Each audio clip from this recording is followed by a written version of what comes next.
4,000, that'd be 40,000 shares, John. Thank you for your vote of confidence, and welcome to the Investors Center. Yeah, thanks a lot, man. Bye-bye. How'd you do that? It's rhetoric. The secret behind great dialogue is rhetoric. Oh, you're still here. Excellent. Let's talk about how movies use rhetoric. Basically, rhetoric is persuasion. From the ancient Greeks forward, anyone who worked with words had to learn it to be worth a damn. After all, how can you call yourself a good writer or a good speaker if you don't know the tried and tested art of getting your message across? When you stop to analyze persuasion scenes, you realize that some work and many don't. And in, I'm not exaggerating here, all cases of scenes that work, the writer correctly followed the ancient rules of rhetoric. Now, before we dive into good and bad uses of rhetoric in cinema and TV, let us limit our scope to the most basic part of rhetoric: appeals. By appeals, I mean the type of argument you use to convince your audience. Aristotle names 3 of them: appeal to logic, or logos, when what you say makes sense in an understandable way. But all arguments should be logical, right? Whoever thinks that probably never interacted with real-life people. Wet or dry, you're the handsomest woman I ever did see. Spirit and a fine, sturdy body. Childbearing had come as easy as rolling off a log. I want you for my wife. I got a cattle ranch fitting proper. You just couldn't do no better than marrying me. I'm sorry, Mr. Morgan, but a woman likes to hear something a little more inviting. Remember the Simpson trial? We find for Mr. Simpson in the sum of $1 million. Woohoo! Can I get that lottery tickets, please? The O.J. Simpson trial. The prosecutors used nothing but logos. DNA evidence, motive, historical records, window of opportunity, boring. The defense had an appeal that was more appealing. Appeal to emotion, or pathos.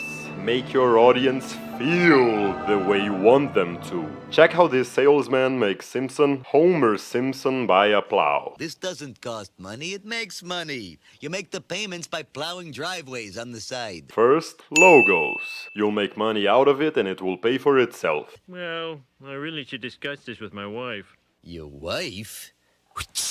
What, do you think I'm going to buy a $20,000 truck just because you make that noise? I'll take it! Second, pathos. You should feel ashamed of asking your wife for permission. And lastly, appeal to authority, or ethos. Who the hell are you to persuade me of anything? The only real objection that they have is that they don't trust you guys. And why should they trust you? I mean, look at you, you're a bunch of sleazy salesmen. It doesn't mean you need to be a president or a police officer to make a point. It means you and your audience must speak the same language and share the same values. Borat wants to look and sound like an American to be respected, so he asks some gangbangers for help. He walks into a hotel like this. What's up with it, vanilla face? Me and my homie Azamat just parked our slab outside. We're looking for somewhere to post up our black asses for the night. And gets politely requested to leave. Actually, most of Borat's jokes come from his not understanding ethos. He never fits and therefore can never be taken seriously. Wow, classy. Good evening, sir. Would you please leave without a fuss right now? Okay. That's it. The basics of rhetoric. Now let's check some examples of how screenwriters use it. Let's begin with Better Call Saul. Season 1, Episode 2. Drug kingpin Tuco Salamanca wants to kill 2 skateboarders for calling his grandma Biznatch. Our protagonist, Jimmy the lawyer, convinces him to merely break their legs.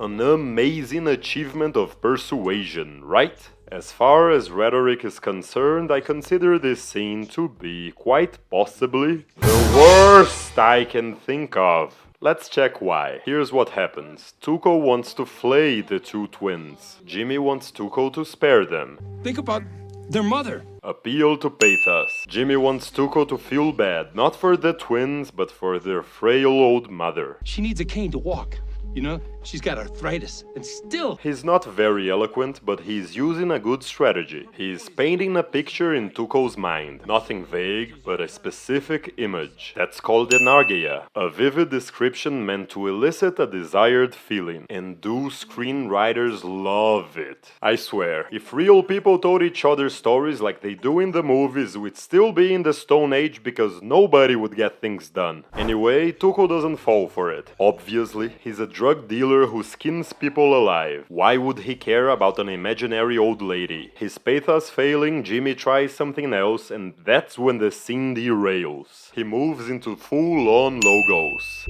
Way I see it, that's because you're tough, but you're fair. You're all about justice. That's what I'm saying.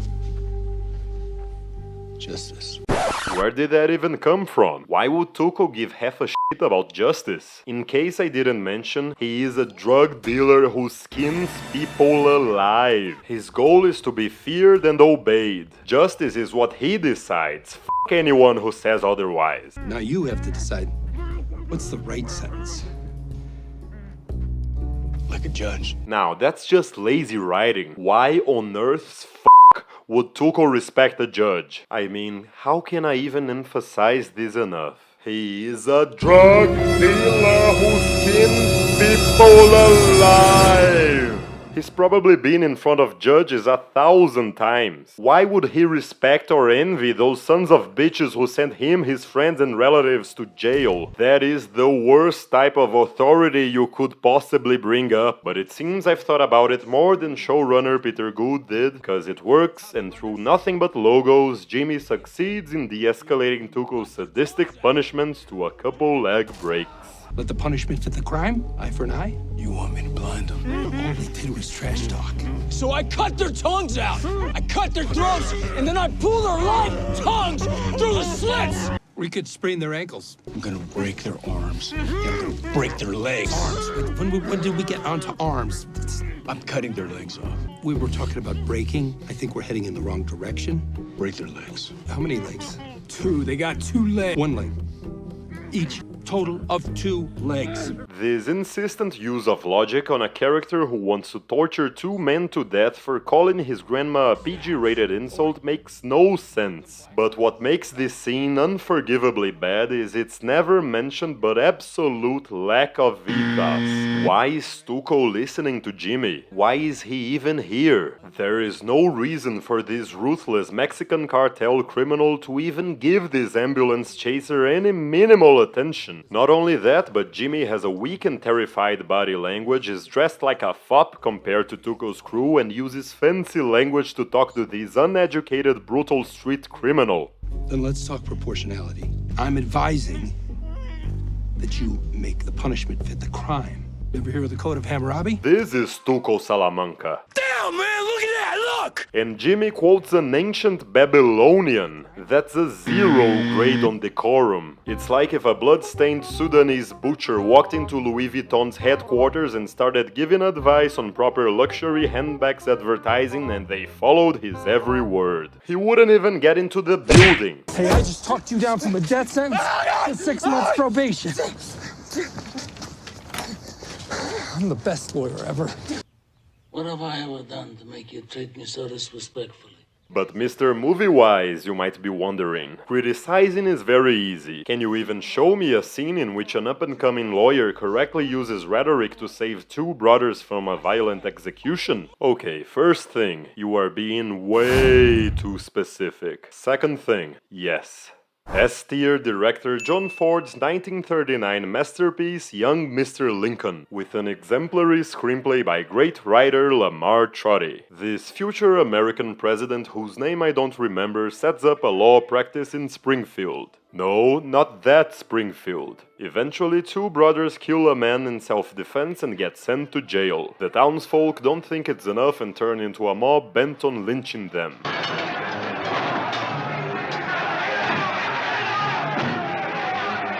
That's when Abraham, not that Abraham, do all roads lead to the Simpsons? That's when Abraham Lincoln pops in to stop them. And the way he does it is just beautiful. First things first, Lincoln already earned the town's respect earlier in the movie by splitting a log, winning by any means at tug of war, and raiding pies? Whatever, it worked. His ethos is not under question. That's why they listen to him when he demands attention. Put down that pole and listen to me. Notice his pathos. By Jing, I said listen to me.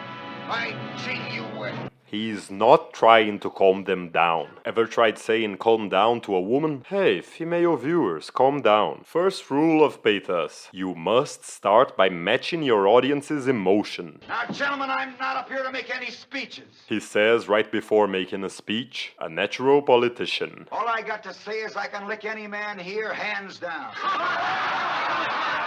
That's how you win over an angry, violent crowd, by being as angry and violent as they are. Now the mood has quieted down, he proceeds with a new feeling, humor. But some of you boys act like you want to do me out of my first clients.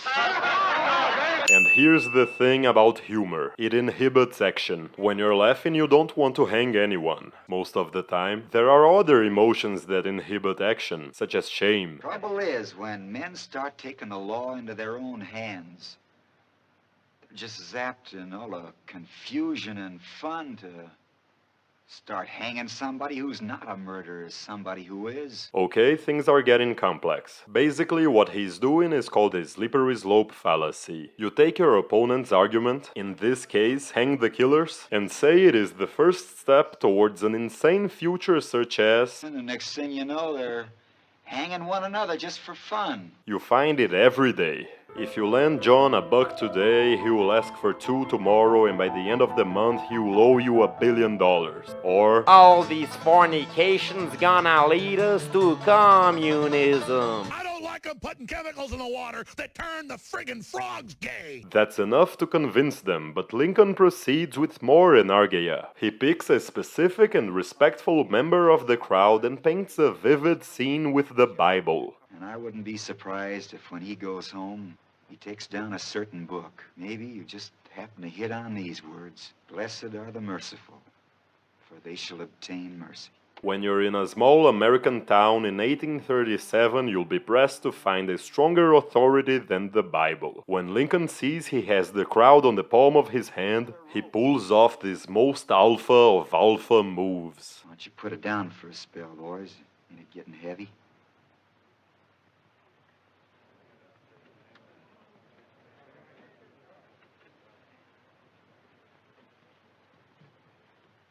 That's all I've got to say, friends. Good night. From murderous rage to sluggish shame, a rhetorical masterclass. That's how you write a scene of persuasion. I don't even need to mention Henry Fonda's brilliant performance. I don't need to point out how he puts on a simple country folk drawl before moving back to his normal diction. No need to mention how his body language goes from confrontational to weary to authoritarian. See what I did there? That's a simple rhetorical trick. I mentioned something by saying I wouldn't mention it. Does it have a complicated Greek name? No. It has 5. Now let me tell you why I stopped watching Billions after only 2 episodes. No, I'm not changing the subject. In the second episode, billionaire bastard ex-body spray or something fires employee Victor in an unrecommendably public manner. But Victor is not just any employee. He did some shady dealings, but he was a loyal worker for years. He did net a 38% fresh blubber on a seal hunt after all. And then 38% fresh blubber on that seal hunt. So the deodorant dude calls his brilliant company psychiatrist Wendy to convince Victor not to seek revenge against the hedge fund. And this is how she goes about it. I'm here because I think you might make it worse for yourself, and I don't want to see that. She wants him not to make X's illegal activities public. Could put out a couple of volumes of shots of miscellany about the place. You just need to ask yourself one question first. Are you rich enough to never get another job? Remember Warren Jaffin, the analyst? So she spews her energia about a former employee who talked shit about the body spray. Only word got back to Axe that Warren had badmouthed him in the interview. He called the president or chairman of every prime broker, bank, and fund in the industry and had him blackballed. Okay, here's what's up, guys. What she did is called, A threat, which is when one informs you of negative consequences for following your preferred course of action, indicating it would be better for you if you were to adopt a stance recommended by the interlocutor, who happens to be invariably the originator of the aforementioned consequences. To be fair, there is a rhetorical term for a threat, argumentum ad baculum, the argument by the stick. And I have nothing against threats. How else is one supposed to get laid? How else is one supposed to get that drug money? And I have nothing against threats in movies. They do make for entertaining dialogue. Sit your $5 ass down before I make change. Wipe that stupid-looking grin off your face, or I will gouge out your eyeballs and skull you. Whatever you're reaching for better be a sandwich, because you're gonna have to eat it. I'll shove that bat up your ass and turn you into a popsicle. I'm gonna take you to the bank, Senator Trent. To the blood bank. My problem with Billions is how this scene of a simple threat was promised. Here's the scene right after Victor was fired. Victor is exactly the wrong person to fire that way. That was spur of the moment. His entire psychological makeup sets him up to react very poorly to public humiliation. As opposed to what? Someone whose entire psychological makeup sets him up to react very well to public humiliation? And here's Wendy telling X about her successful persuasion/threat. So it's handled? With Victor? You nailed it. On every count. I used everything I knew about him to make him capitulate. Wow. She used everything she knew about him to make him capitulate. Now let's check out what those things were. 1. He reacts very poorly to public humiliation, like, you know, everyone. 2. He wants to work again, like, you know, everyone. The showrunners are selling you this character as a genius who earns 3 times the salary of New York's district attorney, as a brilliant player who reads people and manipulates them at her will. But when they need to actually show her talent, they don't go beyond a common threat. X is supposed to have sent her because she's the best, but he could have sent his window cleaner for all we know. Time to switch to a good and intelligent premium cable show with a rhetorically correct scene of a billionaire company's female agent convincing an ex-employee not to speak out against the firm. Succession, the best show on TV. On Season 2, Episode 9, amazingly written as usual by showrunner Jesse Armstrong, Shiv Roy is sent to persuade Kira, a victim of sexual harassment, not to accuse her father's company before Congress. I just don't know if I feel comfortable. Oh, but I'm not here to stop you testifying. Sure. Yeah, and I'm not here to offer you anything. She says right before stopping her from testifying and offering her money. I'm here to listen and to try to understand.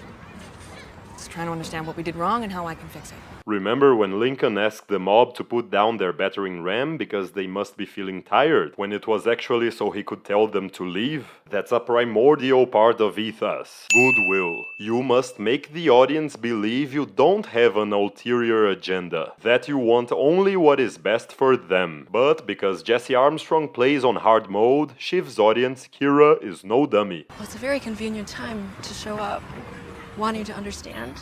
No. Shiv tries to flatter her. I think you're brave. Bad move. Well, thank you. It was established that Kira feels intimidated by meeting a high-ranking member of the family that runs the company, so Shiv stoops to her level. These just kill me. I know. See, I'm not a spoiled, cold-blooded, filthy rich bitch. I'm a normal woman who hates heels just like you. There can be no persuasion without ethos. My dad, a couple of months ago, he screwed me over. He made me an offer that wasn't real. I don't trust him, okay? When you want your audience to believe you share the same values, share a tactical weakness. With this story, which happens to be true, she moves herself away from her family and to Kira's side. Only now does Kira open up. Your firm has been very tough. Yeah, too right. She never once disagrees with Kira. She uses the yes and strategy. That's called concessio. Agreeing with the audience, then adding what you want. Did you not kill my husband? I grant you yes. He who bereft you, lady, of your husband did it to help you to a better husband. I want to clean up. I need it all out there. Sure. Yeah, no, I do. I want to fire these bastards. And I want you to help me. Shiv pretends she wants the same thing Kira wants, and the best way to achieve it is with her plan, not Kira's. I guess, the only question I would have for you is this, the right form? Contrast that with Billions. You were the one that always told me to stand up for myself. When you could win, yes. Wendy tells Victor that he is wrong and he should do as she tells him. In Better Call Saul, Jimmy never pretends he is on Tuco's side and keeps treating him as an extremist. You can never do that. Do you like being told you're wrong? Nobody does. Let alone what was I calling Tuco again? Oh, right. A drug dealer who skins people alive! Hey, you want to sit down? Shiv moves on to, you guessed it, Enargeia. They will doubt you. They'll say terrible things.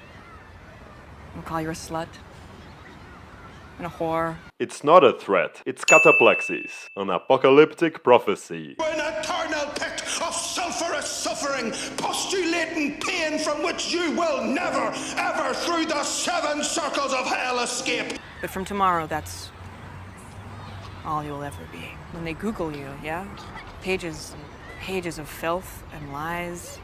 First line of your obituary, last line. She moved Kira from brave to fearful, and now she incites her to be brave again, but this time on Shiv's terms. I will destroy the men who ran that dirty operation. I will kill them for what they've done, and I want you to help me. We will be the best, cleanest operation in the world because of you. If you help me do this, would you help me? Can I trust you? Now here's a risky double down like you've never seen. No. No, actually, no. Why can Shiv be this honest and separate herself from Kira after having worked so hard to be on her side? Because she already established a common enemy, the slanderers and harassers. Frankly, I want what's best for me. But the other people, the folks who want you to get up there tomorrow and get pulled apart, they want what's best for them. Did you see what she did there? Let me show you again. The folks who want you to get up there tomorrow and get pulled apart, they want what's best for them. What she just did is called a formal fallacy, when an inference does not follow the premise. A. Socrates is a man. B. All men are mortal. C. All men are Socrates.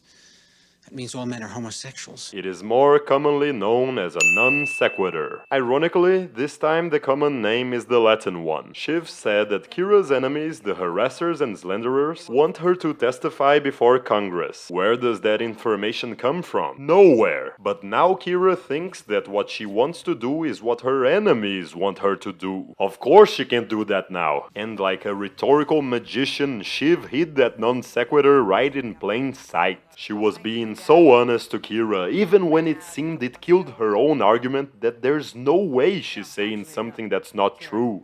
You need to think about what's best for you, huh? Now Kira has the freedom to do anything she wants. But through 6 minutes of brilliantly rich writing, that thing became exactly what Shiv wants.